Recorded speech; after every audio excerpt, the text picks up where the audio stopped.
Dear student, chemistry के online class में आपका स्वागत है। कार्बन तंतु, आज अपन कार्बन फाइबर्स के बारे में चर्चा करेंगे। कार्बन तंतु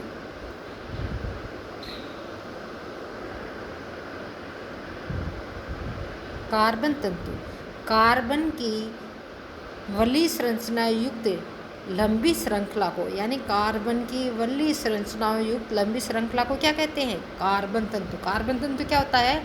कार्बन की वली संरचनाओं युक्त लंबी जो श्रृंखला होती है उसको क्या कहते हैं? कार्बन तंतु कहते हैं। ये स्टील से अधिक मजबूत होते हैं, टाइटेनियम से अधिक सख्त होते हैं और एल्यूमिनियम से अधिक हल्के होते हैं। कम घनत्व तथा अधिक यांत्रिक सामर्थ्य के कारण इसका अधिक महत्व है। यानी कार्बन तंतु कार्बन की वलयी संरचनाओं युक्त लंबी श्रृंखला को कार्बन तंतु कहते हैं। ये स्टील से अधिक मजबूत, टाइटेनियम से अधिक सख्त और एल्यूमिनियम से अधिक हल्के होते हैं। ये कम घनत्व तथा अधिक यांत्रिक सामर्थ्य के कारण इनका महत्व बहुत ही अधिक ही होता है। ये कार्बन की वलय युक्त संरचना है, ये कार्बन तंतु है। कार्बन तंतु को कई प्रकार से कई प्रारंभिक पदार्थ जैसे रेयोन, पॉलीएक्रिलोनाइट्राइल, रेंजीन, मेथेन या बेंजीन आदि के बहुलीकरण से बनाया जाता है। इनके गुण इनके निर्माण की विधि पर बहुत अधिक प्रभावित होते हैं। यदि कार्बन तंतुओं को हल्के पदार्थ जैसे इपोक्सी रेंजिन, पॉलिएस्टर रेंजिन, पॉलीएमाइड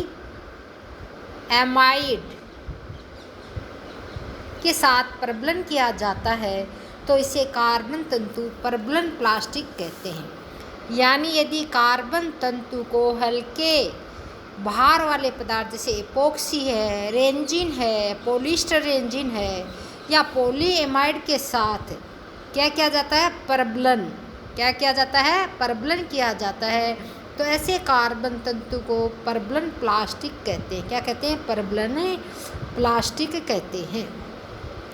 जब प्रबलन कार्बन सांचे में किया जाता है तो कार्बन तंतु प्रबलन कार्बन कहलाता है। कार्बन तंतु के उपयोग: हड्डियों की प्लेट बनाने के में, दूसरा है कुल्ले की हड्डी को जोड़ में, तीसरा कृत्रिम हृदय लगाने में उपयोग किया जाता है। ये CFRP तथा CFRC का उपयोग खेल कूद के समान जैसे बैडमिंटन है, टेनिस है, रैकेट है और तीव्र धावक साइकिल के फ्रेम में है, तीव्र गति से चलने वाली गाड़ियों आदि में होता है। इसका उपयोग कुछ रक्षा सामग्री में या अंतरिक्ष यान बनाने में भी किया जाता है। अग्नि जैसी मिसाइल के नोक के ऊपरी सिरे और उसके अग्रभाग की सुरक्षा के लिए कुछ रॉकेट के घटकों पर भी किया जाता है। रॉकेट के घटकों के लिए मिसाइल की नोक के ऊपरी सिरे और अग्रभाग की सुरक्षा के लिए कार्बन तंतु का उपयोग किया जाता है। वेट रंजक क्या होते हैं? मॉडरेट रंजक, अंतर्निहित रंजक। वेट रंजक, मॉडरेट रंजक, अंतर्निहित रंजक। वेट रंजक ये प्राचीनतम ज्ञात रंजक हैं। ये अविलेय रंजक को पहले से विलेयशील रंगहीन रूप में बदलकर रेशों को भिगोया जाता है। क्या किया जाता है? रेशों को भिगोया जाता है। अतः इसे वायु में सुखाया जाता है जिससे इसका क्या होगा? ऑक्सीकरण होगा। क्या होगा? ऑक्सीकरण होगा। और रंगहीन विल्ले के रूप में ऑक्सीकृत होकर के रंगीन अविल्य रूप में काम में आता है। इंडिको रंजक इसी ही प्रकार का एग्जाम्पल है।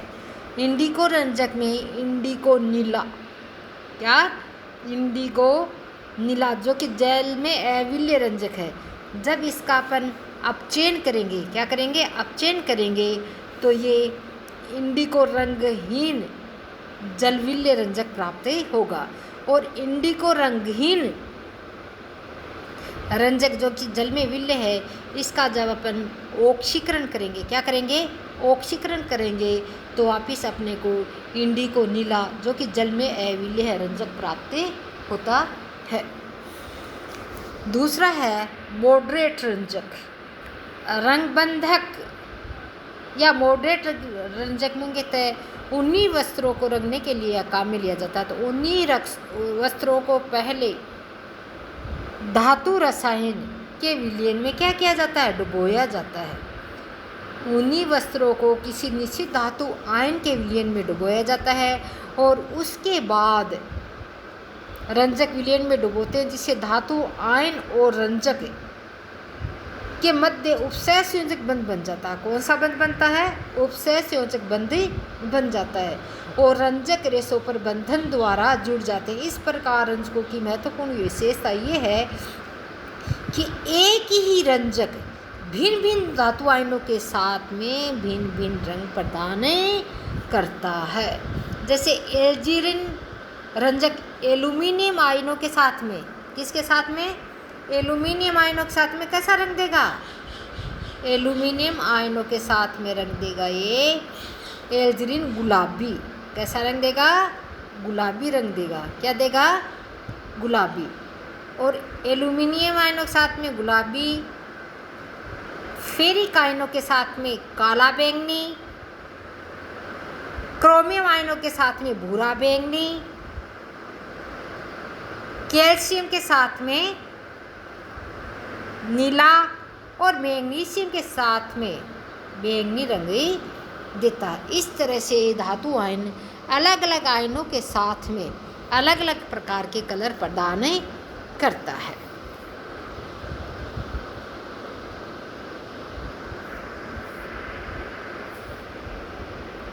अंतर्निहित रंजक, कौन सा रंजक है, अंतर्निहित रंजक। अंतर्निहित रंजक विलयन अभिक्रिया द्वारा रंजन प्रकरण के समय ही क्या किए जाते हैं, संश्लेषित किए जाते हैं। कपड़े या रेशों को एक क्रिया कारक विलयन में डुबोकर दूसरे क्रिया कारक विलयन में डुबोया जाता है, जहाँ विलयन में रंजक संश्लेषित होकर कपड़े या रेशों के साथ में क्या बना लेंगे, बंध बना लेंगे। क्या बना लेंगे, बंध बना लेंगे। और ये रंजक सामान्यतः पक्के नहीं होते हैं।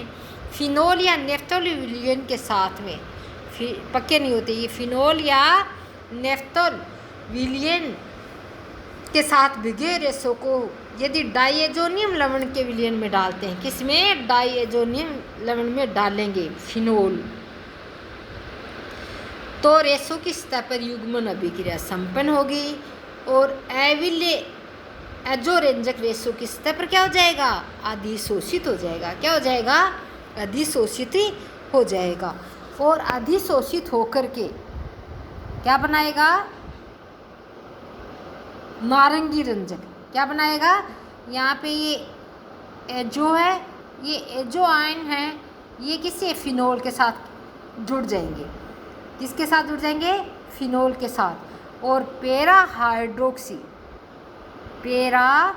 हाइड्रोक्सी एजोबेंजीन का निर्माण होगा। ये क्या नाम है इसका, पैरा यानी ये पैरा पोजीशन पे हाइड्रोक्सी ग्रुप जुड़ा हुआ है, तो पैरा हाइड्रोक्सी ये क्या है, एजो और बेंजीन, पैरा हाइड्रोक्सी एजोबेंजीन जो कि नारंगी रंजक है का निर्माण होता है। किससे होगा, एक डाइएजोनियम लवण, डाइएजोनियम या क्लोराइड है, डाइएजोनियम क्लोराइड का जब फिनोल के साथ अभिक्रिया करवाते हैं, किसके साथ है, फिनोल या नेफ्थलीन विलयन के साथ भिगे रेशों को जब अपन डाइएजोनियम क्लोराइड में डालेंगे तो अपने को पैरा हाइड्रोक्सी एजोबेंजीन प्राप्त होगा, जो कि नारंगी रंग का रंजक है। कैसा है? नारंगी रंग का रंजक है। तो सूत, रेशम, पॉलिस्टर, नायलॉन आदि का रंजन इसी विधि के द्वारा, अंतर्निहित रंजक विधि के द्वारा किया जाता है। ऐसे रंजकों को बर्फ रंग भी कहते हैं, क्योंकि ये विक्रिया कम ताप पर ही संपन्न होती है। तो अंतर्निहित रंजक को दूसरा नाम क्या है? बर्फ रंजक, क्योंकि ये कम ताप पर संपन्न होती है। किसमें? कम ताप पर संपन्न होती है।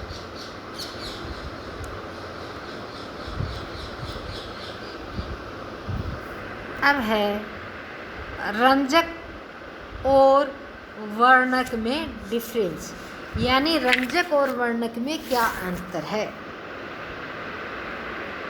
पहला है विलेयता। क्या था? बहुत से रंजक होते हैं, बहुत से विलायकों में विलेय होते हैं, जबकि वर्णक जल व अधिकांश विलायकों में क्या होते हैं? अविलेय होते हैं। प्रकाश संवेदन, यानी प्रकाश के संपर्क में रहने पर ये फीके पड़ जाते हैं। क्या?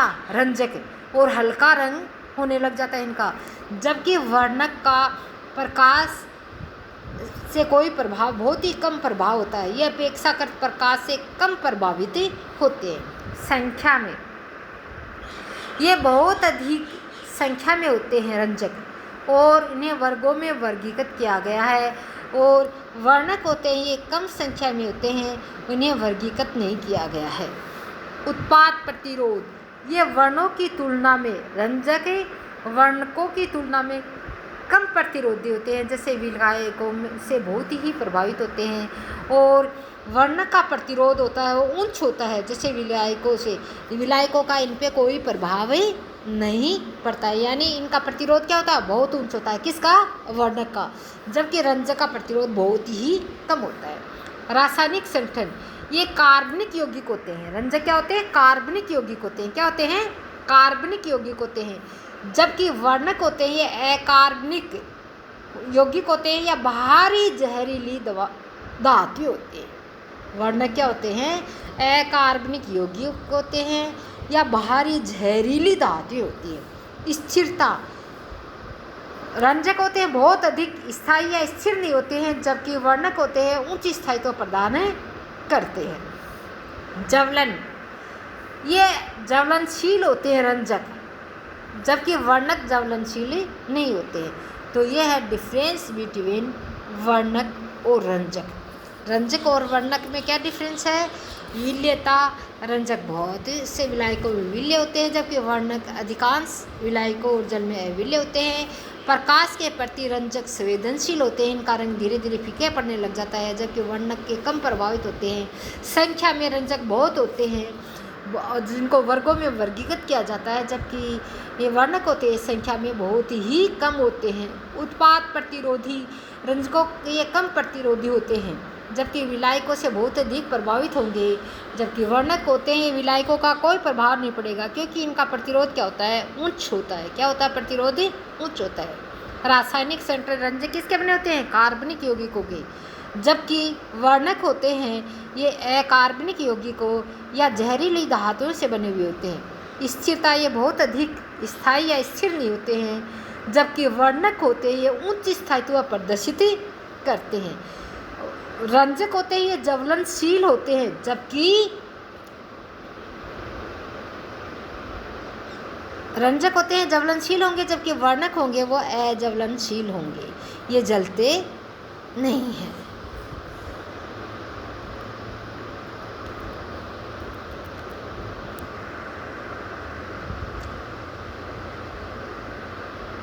उपयोगिता के आधार पर रंजकों को वर्गीकृत किया गया है। पहला है सीधे रंजक, दूसरा है अम्लीय रंजक, अक्षारीय रंजक, प्रकीर्णन रंजक। सीधे रंजक, अम्लीय रंजक, अक्षारीय रंजक और प्रकीर्णन रंजक और सीधे रंजक, इन रंजकों को गर्म जलीय विलयन में रेशों के साथ सीधा ही डुबोया जाता है। और उसको क्या कर लिया जाता है, बाहर निकाल कर सुखा लिया जाता है। ये सीधे उपयोग में लिए जाते हैं, इसलिए इनको क्या कहता है, सीधे रंजक। सूत, रेयन, अम्बल, ऊन, रेशम, सूत, रेयन, ऊन, रेशम, नायलॉन आदि के रंजन हेतु ये उपयोग में लिए जाते हैं। उदाहरण के लिए मार्टियस, पीला, कोंगो, लाल रंग किसके एग्जाम्पल है, ये सीधे रंजक के। किसके हैं, सीधे, मार्टियस, ये मार्टिस, और ये है कोंगोला का फॉर्मूला। अब है दूसरा है अम्लीय रंजक। इनका प्रयोग हल्के अम्लीय माध्यम में किया जाता है। सामान्यतः सल्फोनिक अम्ल या उनके लवण होते हैं। ऊन, रेशम, नायलॉन के रंजन में इनका उपयोग किया जाता है। सूत पर इनका कोई प्रभाव नहीं पड़ेगा। उदाहरण के लिए नारंगी आई रंजक है, ये किसका एग्जाम्पल है, अम्लीय रंजक का। इसमें एक सल्फोनिक दिया जाता है और इस पे पेरा पे डायजोनियम के साथ में हाइड्रोक्सी ग्रुप जुड़ा हुआ होता है। ये है नारंगी फेस्ट, और ये किसका एग्जाम्पल है, अम्लीय रंजक का। किसका है, अम्लीय रंजक का। तीसरा है अक्षारीय रंजक। इन रंजकों में अक्षारीय एमिनो समूह उपस्थित होता है जो अम्ल में विलेयशील लवण बनाते हैं। इस प्रकार से बने धनायन भाग कपड़े के ऋण आवेशित भाग के साथ जुड़कर रंजन का कार्य करते हैं। नायलॉन, पॉलिएस्टर को इनके द्वारा रंगा जाता है। कौन से रंजक द्वारा, अक्षारीय रंजक के द्वारा। उदाहरण के लिए aniline yellow, malachite green. Aniline yellow और मेलाकाइट ग्रीन किसके एग्जाम्पल हैं, अक्षारीय रंजक के। अक्षारीय रंजक किस में काम आता है, नायलॉन और पॉलिएस्टर को रंगने के लिए। और इनमें कौन सा समूह उपस्थित होता है, एमिनो समूह, अक्षारीय एमिनो समूह होता है जो कि अम्ल के विलेयशील लवण के साथ धनायन भाग कपड़े के ऋणावेशित भाग से जुड़कर रंजन का कार्य करते हैं। एनिलीन येलो, ये किसका एग्जाम्पल है, एनिलीन के साथ में पेरा पोजीशन पर डाइएजो ग्रुप जुड़ जाता है ऐसे, तो ये एनिलीन येलो रंजक बनता है। और ये किस काम में आता है, नायलॉन और पॉलिएस्टर को रंगने के लिए। चौथा है प्रकीर्णन रंजक। इन रंजकों के निलंबन में रंजक के सूक्ष्म कण कपड़ों पर प्रकीर्णित होकर के, सूक्ष्म रंग क्या होते हैं, कपड़ों पर फैल करके यानी प्रकीर्णित होकर के इस प्रकार आर के रंजन का कार्य करते हैं। इस प्रकार के रंजक पॉलिएस्टर, नायलॉन, पॉलीएक्रिलोनाइट्राइल इत्यादि रेशों के रंजन में काम में लिया जाता है। फॉर एग्जाम्पल एंथ्राक्विनोन रंजक। फॉर एग्जाम्पल ये जो एंथ्राक्विनोन रंजक है ये प्रकीर्णन रंजक है जो कि पॉलिएस्टर, नायलॉन, पॉलीएक्रिलोनाइट्राइल आदि ही रेशों को रंगने के लिए काम में लिया जाता है। और इन रंजकों के निलंबन से रंजक के सूक्ष्म कण क्या होते हैं, कपड़े पर विस्तृत या प्रकीर्णित होकर फैल जाते हैं। इन रंजकों के निलंबन से रंजक क्या होंगे, इनके सूक्ष्म कण कपड़े पर विस्तृत हो जाएंगे, फैल जाएंगे, प्रकीर्णित होकर के इनको रंगने का कार्य करते हैं।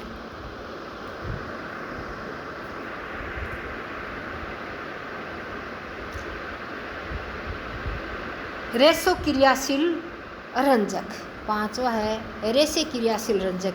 ये रंजक सूत, रेशम या ऊन जैसे रेशों के हाइड्रोक्सी, कौन से हाइड्रोक्सी OH या एमिनो समूह NH2 समूह के साथ स्थायी रासायनिक बंध बना लेते हैं, जिसे अनुत्क्रमणीय स्थायी या पक्के रंग बना लेते हैं, पक्के रंग बनते हैं।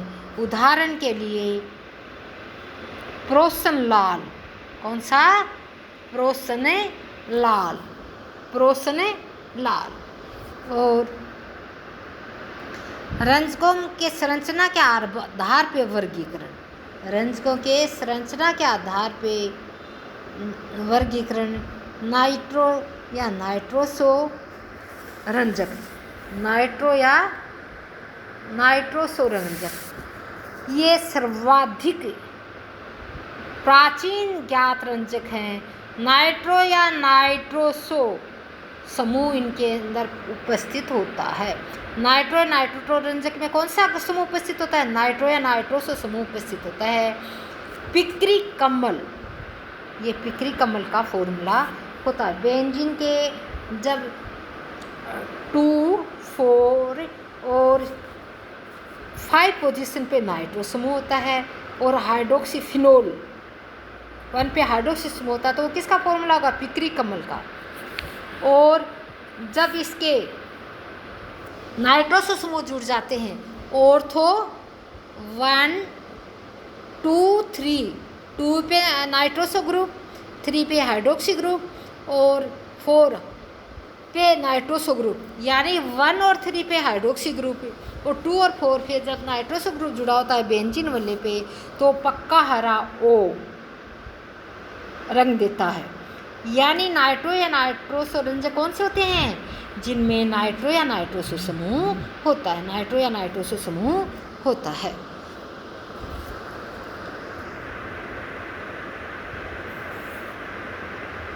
इंडिगो रंजक, इंडिगो रंजक, इंडिगो रंजक होते हैं, ये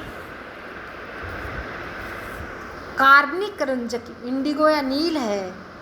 1906 में बंगाल के विभाजन का एक बड़ा कारण ये ही रंजक बना, जहाँ किसानों ने नीले खेतों में नील की खेती न करने का आंदोलन किया था और पौधे का नाम इंडिगो फेरा था।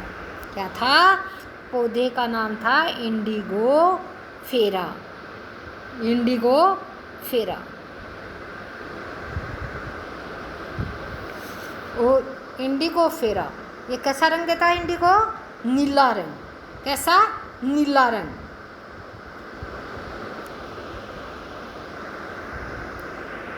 अगला रंजक है डाईफेनिल मेथेन रंजक, डाईफेनिल मेथेन रंजक। इन रंजकों में मुख्यतः ढांचा डाईफेनिल मेथेन होता है। कौन सा ढांचा होता है? डाईफेनिल मेथेन होता है। ऑर्मिन ऑर्थो इसी ही श्रेणी का एक महत्वपूर्ण रंजक है जो रेशम, ऊन, जूट, कागज और चमड़े आदि के रंगने में प्रयुक्त किया जाता है। ऑर्मिन और ये इसका फॉर्मूला है। आगे है एंथ्राक्विनोन रंजक, एंथ्राक्विनोन रंजक, एंथ्राक्विनोन रंजक, इनमें एंथ्राक्विनोन नाभिक होता है। इस वर्ग के सर्वाधिक महत्वपूर्ण सदस्य एलिजरीन मजीट की जड़ों से प्राप्त किया जाता है। किसे? मजीट की जड़ों से इसको प्राप्त किया जाता है। इस रंजक का उपयोग मॉडरेट रंजक के रूप में किया जाता है।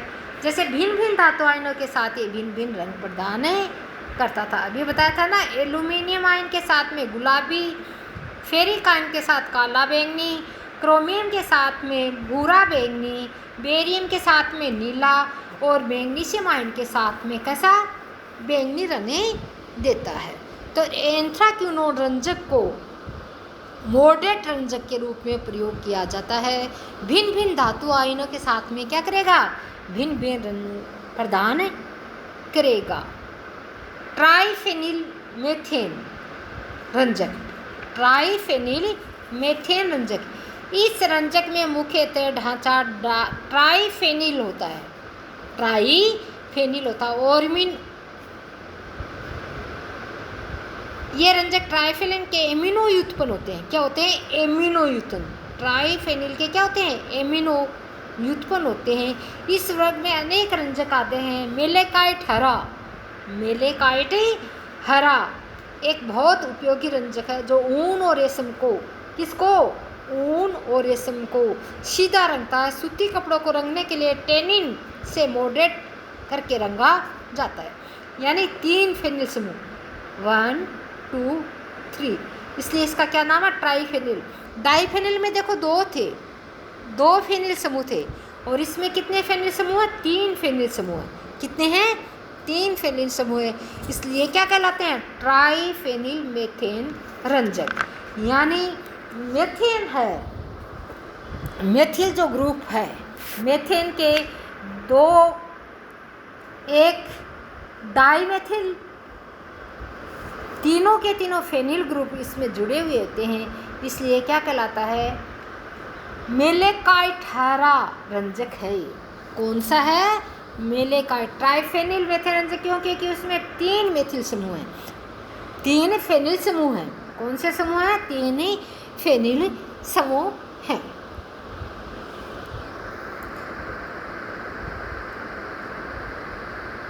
एजो रंजक, एजो रंजक, ये रंजक, इसमें सबसे बड़ा समूह होता है, वो कौन सा समूह होता है, एजो समूह। कौन सा समूह होता है, azo, N double bond N, ये एजो समूह होता है। इस रंजक में यौगिक के वर्ण मूलक समूह एजो समूह होता है, जबकि वर्णक वर्धकों के रूप में, किसके रूप में, वर्णवर्धकों के रूप में एमीन, एमिनो,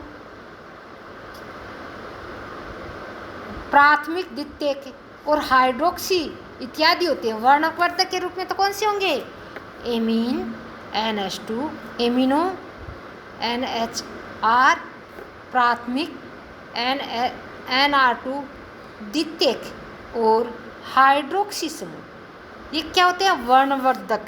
क्या होते हैं, ये वर्णवर्धक समूह होते हैं। लगभग सभी जो रंजक पक्के रंग के होंगे, किसके रंग के होंगे, ये पक्के रंग के होंगे। Methyl orange, methyl orange, aniline yellow, Sudan 1 इसके एग्जाम्पल हैं। सूडान 1, मेथिल ऑरेंज और एनिलीन येलो, एनिलीन येलो, ये किसके एग्जाम्पल हैं, एजो रंजक के। किसके एग्जाम्पल हैं ये, एजो रंजक के।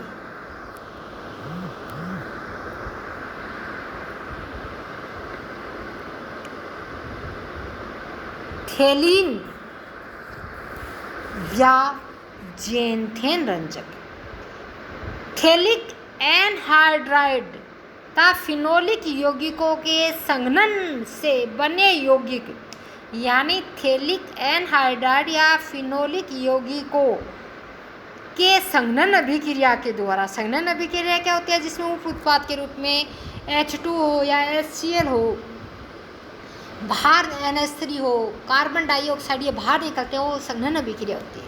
तो थेलिक एनहाइड्राइड और फिनोलिक यौगिकों के संघनन के द्वारा बने यौगिक क्या कहलाएंगे, थेनिल। इस श्रेणी में जेनथिन वलय तंत्र को भी लिया जा सकता है। फिनोल्फ्थलीन में थेनिल वलय तंत्र होता है। फ्लोरोसिन एक जेनथिन व्युत्पन्न है। ये फिनोल्फ्थलीन है, क्या है, फिनोल्फ्थलीन है। और ये क्या है, फ्लोरोसिन, क्या ये, फ्लोरोसिन। तो थेलिन या जेनथिन रंजक क्या होंगे, जिसे थेलिक एनहाइड्राइड या फिनोलिक अभिक्रिया के संघनन अभिक्रिया के द्वारा बनाए जाएंगे। फिनोल्फ्थलीन से क्या बना, फ्लोरोसिन, और फ्लोरीन से वापस क्या बन जाता है, फिनोल्फ्थलीन। अब है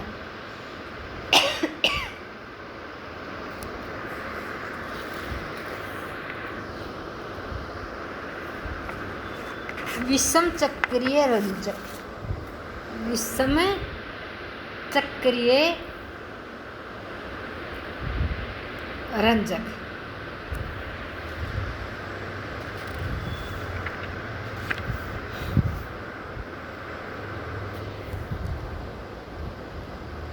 विषम चक्रीय रंजक, इन रंजकों में कम से कम एक वलय विषम चक्रीय होती है और ये प्रिंटिंग में, चिकित्सा में इनका प्रयोग किया जाता है।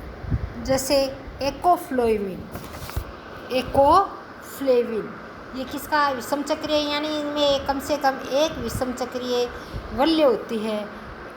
और ये जो एग्जाम्पल है वो किसका एग्जाम्पल है, एकोफ्लोविन है। ये एग्जाम्पल है विषम चक्रीय रंजक का। किसका एग्जाम्पल है ये, विषम चक्रीय रंजक का। तो विषम चक्रीय रंजकों में क्या होता है, एक वलय क्या होती है, विषम चक्रीय होती है। एक वलय क्या होगी, विषम चक्रीय होगी। तो इन रंजकों के अणुओं में कम से कम एक विषम चक्रीय वलय उपस्थित होती है। यह भी एक बहुत बड़ा समूह है। ये क्या है कि बहुत बड़ा समूह है। नए नए रंजकों के निर्माण में, नए नए रंजकों का निर्माण इसी ही श्रृंखला के द्वारा किया जाता है। एक क्रिप्लेविन रंजक जिसका कैलिकोप्रिंटिंग रंजन या कीटनाशी या चिकित्सा आदि में प्रयोग किया जाता है। यानी एक्रिलोफ्लेविन जो रंजक है ये, इसका उपयोग किस में किया जाएगा? किस में किया जाएगा? कैलिकोप्रिंटिंग में, कीटनाशी में और चिकित्सा में प्रयोग किया जाता है।